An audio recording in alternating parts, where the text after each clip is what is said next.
Stop everything you are doing. Breath in, and look at the symbol you think you know. For 2,000 years, you have been told a story. It is a story that has built cathedrals, launched crusades, and defined the spiritual architecture of the Western mind.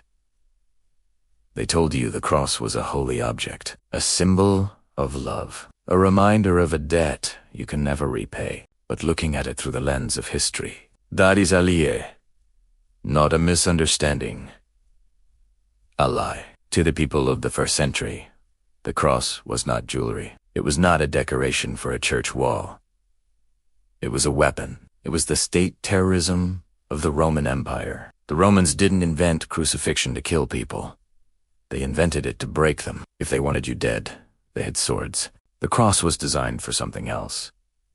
The maximization of agony and the total erasure of dignity. It was an instrument of psychological warfare designed to say one thing: do not defy the system. Here's a question that should shatter your reality. Why would the early Christians, a group of Jewish mystics who watched their beloved teacher butchered on this machine, make this their central symbol? Imagine wearing a golden electric chair around your neck. Imagine bowing down to a marble guillotine. It makes absolutely no sense. Unless they saw something on Golgotha that the Romans didn't. Unless they realized that the cross wasn't an instrument of death, but a map, a forbidden map of human initiation that the empire and later the church desperately wanted to hide. To find the truth, we must leave the Bible, and open the books they burned. In 1945, the sands of Egypt revealed the Gnostic Gospels to lost testimonies of the earliest Christians. And in these texts, we find a shocking scene. In the Apocalypse of Peter, the visionary looks up at the crucifixion. He sees Jesus bleeding, but then he sees something else. He sees a second Jesus, standing above the cross, laughing. Why was he laughing? Was it madness, or was it the laughter of someone who has figured out the punchline to a cosmic joke? The Gnostics taught that the Romans were only killing the fleshly garment. The true Jesus, the divine spark, the pneumos, liberated, not destroyed. He was laughing at the illusion of death. He was laughing at the arrogance of an empire that thought it could kill a spirit with a piece of wood. But this version of the story was dangerous. If the cross is a liberation of the spirit, then death has no power. And if death has no power, the empire has no control. So, the church made a choice. They buried the laughing Jesus. They emphasized the blood, the pain, the victimhood. They turned a symbol of transcendence into a symbol of trauma. And for 1,700 years, humanity has been worshipping the trauma, forgetting the transcendence. Let us strip away the theology and look at the geometry. The cross is not a Christian invention. It is the fundamental structure of the universe. Long before Jesus, the Egyptians held the Anka cross with a loop, symbolizing the union of matter and eternal life. The Norse hung Odin on Yggdrasil, the world tree. The Hindu mystics drew them on, with the 4 gates representing the 4 directions of the material world. What were they all pointing to? The cross is the intersection of 2 dimensions, the horizontal bar. This is the timeline, past and future. It is the plane of matter, space, form, your body, your history, your ego. It is the world of becoming, the vertical post. This is the axis mundi, the eternal now, the spirit. It is the connection between the core of the earth and the heart of the cosmos. It is the world of being. And where do they meet? They meet in the heart. They meet in you. You are the cruciform organism. Your spine is the vertical axis, the lightning rod of consciousness. Your outstretched arms are the horizontal embrace of the material world. You are the place where God meets man. You are the intersection. The ancient alchemists, hiding their secrets under the nose of the Inquisition, understood the cross better than the priests. To them, the cross was the symbol of the great work. Putrefaction, fermentation, distillation. To make gold spirit, the lead ego must be crucified. Jesus said, "Unless a grain of wheat falls into the earth and dies, it remains alone. He was not talking about agriculture. He was talking about psychological suicide. This is the forbidden secret. The crucifixion is not an historical event that happened to a man named Jesus in 33 AD. It is an archetypal process that must happen to you. Your cross is not your boss, your debt, or your back pain. That is a trivialization of the mystery. Your cross is the intersection where your false self, a mask you wear, the name you defend, the history you carry, nailed down and immobilized. Why must it be nailed? Why must it act out the drama of death? Because the ego holds on. It screams it. Bargains. The Passion of the Christ is a dramatization of the struggle of the soul breaking free from the body-mind identity. It hurts to wake up.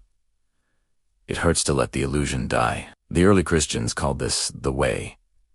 Not a religion of belief, but a technology of ego. If the cross is a map, then your body is the terrain. Modern science is only now beginning to rediscover what the mystics felt in their bones. In the brain, there is a structure. In the spine, there is a highway. The Hindu traditions call it the Sashamnada, central channel. When the energy rises from the root, the earth held to the crown, the heaven, it crosses the medulla oblongata. It literally crosses over from the physical to the spiritual brain. Jesus said, "If your eye be single, your whole body shall be full of light." This is physiological. When the duality of the left and right hemispheres, the horizontal conflict of logic and emotion, good and bad, is resolved. The energy centers in the single eye, the pineal pituitary complex. The crucifixion is the dark night of the soul where the lower energies are transmuted. The resurrection is the explosion of DMT, serotonin, an electrical light that floods the brain when the initiate achieves gnosis. Let's go deeper into the quantum field. Quantum mechanics tells us that reality exists as a wave of infinite possibilities, until an observer collapses it into a particle. The horizontal line is the wave infinite, chaotic time. The vertical line is the observative-focused beam of consciousness. The cross is the moment of observation. It is the moment you collapse the chaos of the world into the order of your reality. Most people live entirely on the horizontal. They are swept away by the past, anxious about the future. They are dragged by the current of time. They are on the cross of suffering. To take up your cross means to stand up, to activate the vertical, to become the observer. When you do this, you step out of time and into the eternal now. You are no longer the victim of the movie. You are the projector. The church told you Jesus died, so you wouldn't have to. The Gnostics teach that Jesus died to show you how to do it. He was the firstborn of the dead, the prototype. Wasaling. I have hacked the system. I have figured out how to turn a human into a god. Here is the blueprint. Follow me. So, how do we apply this massive cosmic truth? Do we need to be nailed to wood? No. St. Paul gave us the key. I die daily.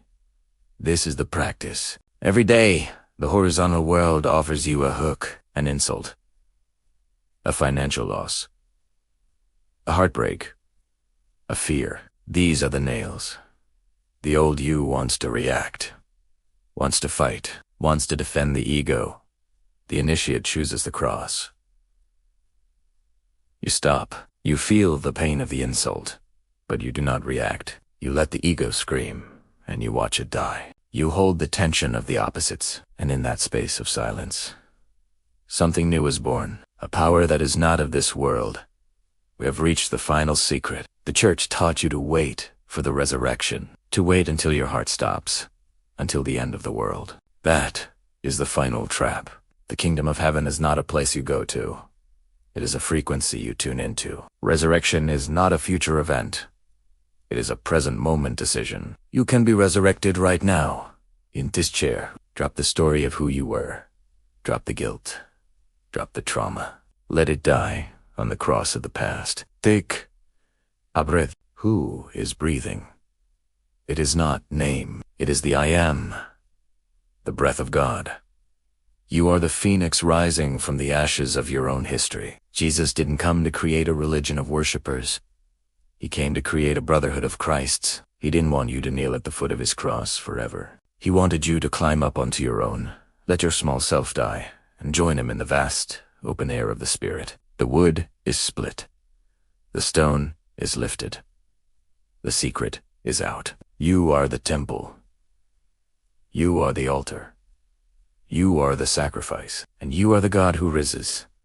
The cross is empty, because you have risen.